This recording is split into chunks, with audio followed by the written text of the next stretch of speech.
आज का लेक्चर जो है वो बुद्धिस्ट आर्किटेक्चर का एक्सटेंडेड पार्ट है। लास्ट लेक्चर में हमने बुद्धिस्ट आर्किटेक्चर के स्तूप्स और चैत्यास के बारे में पढ़ा था। आज मैं आपको इनके विहार क्या होता है उसके बारे में बताऊंगी। विहार एक रॉक कट आर्किटेक्चर है बुद्धिस्ट आर्किटेक्चर का। विहार का मतलब क्या होता है? इसका मतलब होता है रेजिडेंशियल प्लेसेस, लेकिन इसका जो पर्पस है वो टाइम के साथ चेंज होता रहा। अगर हम इनिशियली देखेंगे तो ये जो विहार थे ये टेम्परेरी शेल्टर्स थे, और ये टेम्परेरी शेल्टर्स किसके लिए थे? वंडरिंग मॉन्क्स के लिए। वंडरिंग मॉन्क्स जो थे वो सिर्फ बुद्धिस्ट नहीं थे, उसमें जैनीज भी थे और हिंदू मॉन्क्स भी थे और आजीविका मॉन्क्स भी जो थे, अलग अलग सेक्ट थे उस टाइम पे।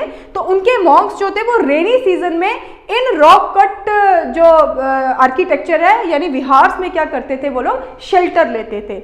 लेकिन लेटर टाइम पे इसको ये और भी स्पेसिफिकेशन इसकी बढ़ गई, क्योंकि यहाँ पे स्ट्रक्चरली इसको डिजाइन करने लगे। स्ट्रक्चरली कैसे कि man made rock cut architecture का ट्रेंड आ गया, जिसमें ड्वेलिंग प्लेसेस यानी कि फिर इन विहार्स को ड्वेलिंग प्लेसेस की तरह यूज करने लगे। कौन? मॉन्क्स। ड्वेलिंग प्लेसेस मतलब वो वहां पे एज ए रेजिडेंशियल उसको यूज करने लगे और वहां पे रहने लगे, और ये मोनेस्ट्रीज के फॉर्म में फिर आगे जाके इमर्ज हुए।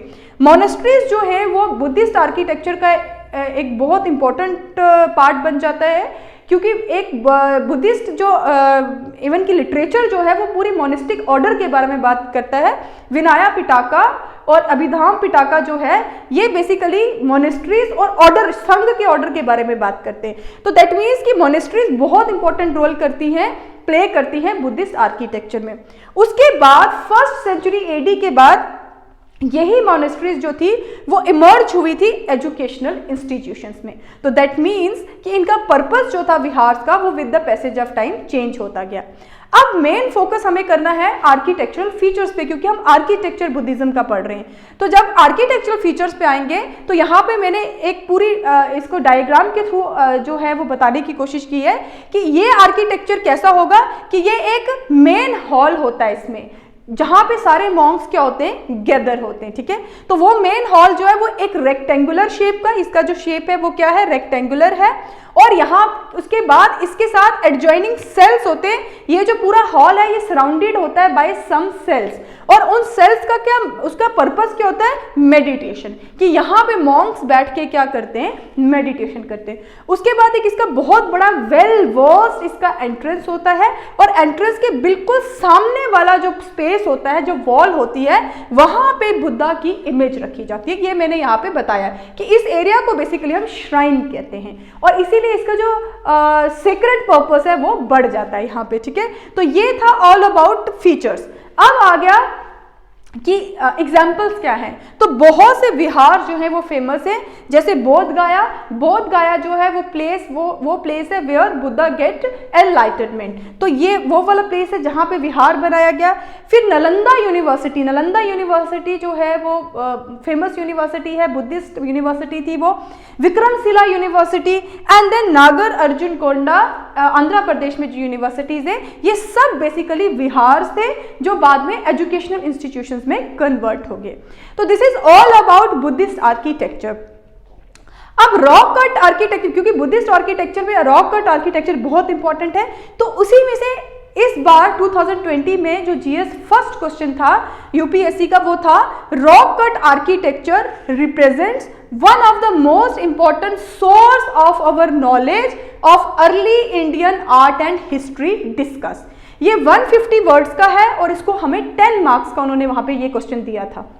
अब आता है इस क्वेश्चन को लिखना कैसे है। तो सबसे पहले इंट्रोडक्शन होनी चाहिए। तो इंट्रोडक्शन में पहले हम इंट्रोडक्शन किसकी देंगे? पूछा क्या गया हमें? Rock cut architecture. तो सबसे पहले हमें बताना रॉक कट आर्किटेक्चर होता क्या है।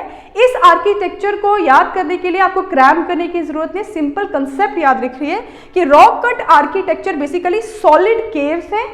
सॉलिड केव्स मतलब जो नेचुरल केव्स थी उनको हमें कार्व आउट करना पड़ा, और एक स्ट्रक्चर में उसको क्या करते हैं, उसको हम डिफाइन एक स्ट्रक्चर में उसको बनाते हैं। इसको हम रॉक कट आर्किटेक्चर कहते हैं। ये ज्यादातर मैन मेड होती है, और इसका जो नेचर है इंडिया में खासकर वो रिलीजियस नेचर है। तो ये 3 चीजें आपकी क्या बन जाएंगी? इंट्रोडक्शन का पार्ट बन जाएंगी।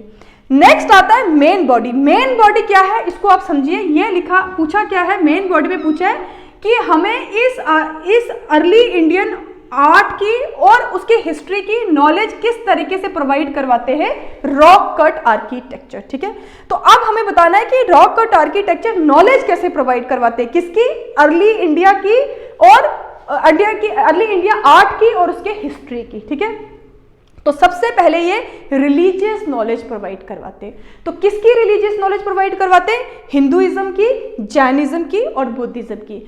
एलोरा और अजंता केव्स जो हैं वो आपको पता होगा कि एलोरा और अजंता केव जो है उसमें हिंदू केव्स भी हैं, जैन केव्स भी है और बुद्धिस्ट केव्स भी हैं। तो दैट मीन्स ये तीनों रिलीजन की हमें नॉलेज प्रोवाइड करवाता है, प्लस हिस्ट्री प्रोवाइड करवाता है कि किस तरीके से रिलीजन जो है उनकी एवोल्यूशन साथ साथ होती रही। ठीक है, नेक्स्ट आ गया ये लोकल इनहेबिटेंट्स जो थे उनकी नॉलेज प्रोवाइड करवाता है कि बताओ इन रॉक कट शेल्टर्स जो थे इसमें किस तरीके से लोकल लोग इसमें शेल्टर्स लेते थे या वो एज ए श्राइन्स इसको यूज करते थे, उसके बारे में बताता है।